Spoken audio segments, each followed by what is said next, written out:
وہ ساتھی کی ڈیتھ جو ہے وہ کے مطلب آرڈرز پر دستخط کیے جاتے ہیں، تو پھر جیسے ہی سردار کیفا دستخط کرتے ہیں تو پھر ڈیماکوس بڑا غصے میں آتا ہے اور وہ کہتا ہے کہ میں اس کا بیٹا اٹھاؤں گا اور اسے جو ہے وہ ڈاکو بناؤں گا اور اسے صلیب دلواؤں گا۔ خدا کے لوگوں، جب اس نے اس کو عید فصح پر اٹھا لیا، اس کا نام حکیم تھا، اور جیسے ہی اسے اٹھا لیا جاتا ہے پھر اسے ٹریننگ دی جاتی ہے، وہ بہت بڑا ڈاکو بنتا ہے۔ مگر جب حضور انور گلگتہ کے پہاڑ کے اوپر صلیب دیے گئے تو کلام فرماتا ہے کہ آپ کے دائیں اور بائیں، یعنی کہ ایک لیفٹ سائڈ پر ایک رائٹ سائڈ پر جو ڈاکو تھا اس کا نام حکیم تھا، یہ سردار کیفا کا ہی بیٹا تھا، اور جو بائیں طرف والا ڈاکو تھا اس کا نام شیبا تھا، اور یہ ڈاکو تھا، اور درمیان میں جو تھا وہ جناب مسیح کی صلیب تعینات تھی۔ یہاں میں آپ کی مذہب کو تھے، یہ اپنے بچوں کو ابن شریعت یا ابن تورا کہتے تھے، یعنی کہ اگر آپ حساب لگائیں کہ جو دائیں طرف والا ہے یہ شریعت کا بیٹا ہے، درمیان والا جو ہے وہ خدا کا بیٹا ہے، اور جو بائیں طرف والا ہے شیبا نام ہے، اور یہ ہے شیطانی کام کرتا ہے، اس کا کوئی تاریخ میں ذکر یعنی کہ اچھائی سے نہیں ہے، تو یہ شیطان کا بیٹا ہے۔ خدا کے لوگوں، گلگتہ کے پہاڑ پر 3 صلیبیں ہیں اور تینوں ہی بیٹے ہیں، شریعت کا بیٹا، خدا کا بیٹا اور شیطان کا بیٹا۔ اب دیکھیں بائبل میں لکھا ہے کہ وہ دونوں لان تان کر رہے تھے۔ یسوع مسیح کو پہلے متی کے انجیلی بیان کے اندر لکھا ہے کہ وہ دونوں لان تان کر رہے تھے، مگر مسیح یسوع نے اپنی زبان مبارکہ کو تقریباً 9 بجے کھولا ہے۔ گتسمنی سے آپ نے اپنی زبان بند کی تھی اور پورے 9 بجے آپ نے اپنی زبان کھولی ہے۔ اس کی وجہ یہ تھی کہ عزیزو، اگر مسیح زبان کھول دیتے، آپ یوحنا کا انجیلی بیان پڑھیں، جو اریسٹ کرنے آئے تھے تقریباً 1000 بندہ تھا، لیڈ فورس، کمانڈو فورس اور پولیس کے لوگ، ہیکل کے کپتان، سردار کاہن بڑے لاٹھیاں لے کر آئے تھے۔ وہ کہتے ہیں کہ کس کو ڈھونڈ رہے ہو؟ مسیح نے کہا، کہتے ہیں یسوع ناصری کو۔ آپ نے کہا میں ہی ہوں، تو وہ پیچھے گر جاتے ہیں۔ مسیح نے سوچا کہ اگر میں ان کو خود بولوں گا نا تو یہ پیچھے گر جائیں گے، گرفتار نہیں کر سکیں، نجات کا کام نہیں ہو سکے گا۔ پھر جناب مسیح نے اپنی زبان مبارکہ بند کر لی ہے، کیونکہ اگر وہ زبان کھولتے تو پھر گرفتاری نہیں ہونی تھی، لوگوں نے بدل جانا تھا۔ کیونکہ بائبل میں لکھا ہے ایک دفعہ یہودیوں نے پیادے بھیجے تھے کہ جاؤ مسیح گرفتار کر کے لاؤ، تو کلام میں لکھا ہے کہ وہ پیچھے جا کر بیٹھ گئے اور حضور انور تعلیم دے رہے تھے اور درس و تدریس کا سلسلہ جاری تھا، اور آپ اپنی زبان مبارکہ سے کلام حق اور الہام کی باتیں جو تھے وہ بیان کر رہے تھے۔ پر بیٹھا ہر بندہ، بائبل میں لکھا ہے وہ بڑے شوق سے اس کی تعلیم کو سنتے تھے اور وہ سن رہے تھے، اور بائبل میں لکھا ہے وہ سنتے سنتے حیران ہو گئے، اور فوراً سے پیچھے سے جیسے ہی وہ سرمن ختم ہوا وہ واپس آ گئے۔ تو سردار کاہن کہتے ہیں تم اسے گرفتار کر کے نہیں لائے؟ انہوں نے کہا جیسی باتیں وہ کرتا ہے کوئی انسان نہیں کر سکتا۔ پریز دی لارڈ، یہ بہت بڑی بات ہے میرے مسیح کے لیے۔ تو انہوں نے اپنی زبان نہیں کھولی، پھر 9 بجے زبان کھولی ہے۔ پہلا کلمہ 9 بجے تھا، دوسرا کلمہ تقریباً 10:30 بجے اور تیسرا 11 بجے۔ میں کبھی بتاؤں گا آپ کو ہسٹری کے کب یہ کلمے ہوئے ہیں، یعنی کہ 1.5 گھنٹہ اس نے جیسے ہی مسیح کی گفتگو سنی ہے۔ حکیم جان جاتا ہے کہ فی الحقیقت دنیا کا منجی یہی ہے، اور وہ کہتا ہے کہ یسوع جب تو اپنی بادشاہی میں آئے تو مجھے بھی یاد کرنا۔ وہ کیا سوچ رہا تھا کہ شاید یہ بندہ مقام پر پہنچے گا تو مجھے بھی اپنی بادشاہی میں لے کر جائے گا۔ تو مسیح نے کہا بیٹا تو میرے اختیار کو دیکھنا چاہتا ہے، تو نہیں جانتا کہ میں کون ہوں؟ میری بادشاہی ازل سے بادشاہی ہے، میں ازل سے بادشاہ ہوں۔ یہ نہیں ہے کہ مجھے روم نے جکڑا ہوا ہے اور میں صلیب پر ہوں تو میرا اختیار ختم ہو جاتا ہے۔ میں آج بھی تم سے کہتا ہوں کہ تو آج ہی میرے ساتھ فردوس میں ہوگا، تجھے کہیں جانے کی ضرورت نہیں ہے، یعنی کہ مجھے میرے آنے کی ضرورت نہیں ہے۔ میں جب چاہوں، جہاں چاہوں، جہاں سے چاہوں کسی کو بھی میں مختار جنت بنا سکتا ہوں، کیونکہ آسمان کا بھی اختیار میرے پاس ہے، زمین کا بھی اختیار میرے پاس ہے، نادیدی مخلوقات کا بھی، دیدی مخلوقات کا بھی اختیار میرے پاس ہے۔ بیٹا میرے اختیار کو تو نے دیکھنا ہے تو سن لے اس بات کو، سیکھ لے اس بات کو، پہچان لے اور سوچ لے تو آج ہی میرے ساتھ فردوس کے اندر ہوگا۔ خدا کے لوگوں، وہاں پر 3 صلیبیں ہیں، ایک حکیم کی ہے، یہ شریعت کا بیٹا ہے، درمیان میں حضور انور کی ہے، آپ خدا کے بیٹے ہیں، پچھلے اس طرف شیطان کے بیٹے کی صلیب ہے۔ تینوں ہی مر جاتے ہیں اور آج بھی تینوں ہی مرے ہوئے پڑے ہیں، اور دونوں مرے ہوئے پڑے ہیں۔ ابلیس بھی مر گیا، شریعت بھی مر گئی، خدا کا بیٹا بھی مر گیا۔ مسیحیوں، گڈ نیوز ہے آپ کے لیے، بائبل میں لکھا ہے کہ وہ تیسرے دن قبر اور موت پر فتح پا کر جی اٹھا۔ ابلیس بھی مرا ہوا ہے۔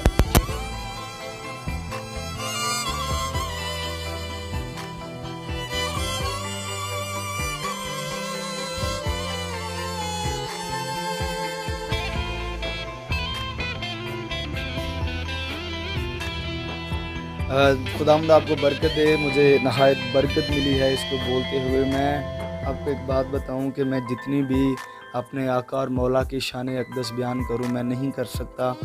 میں آخر میں یہی کہوں گا کہ زندگیاں ختم ہوئیں، قلم ٹوٹ گئے، تیرے اوصاف کا ایک بھی باب تمام نہ ہو سکا۔ خدا آپ کو برکت دے۔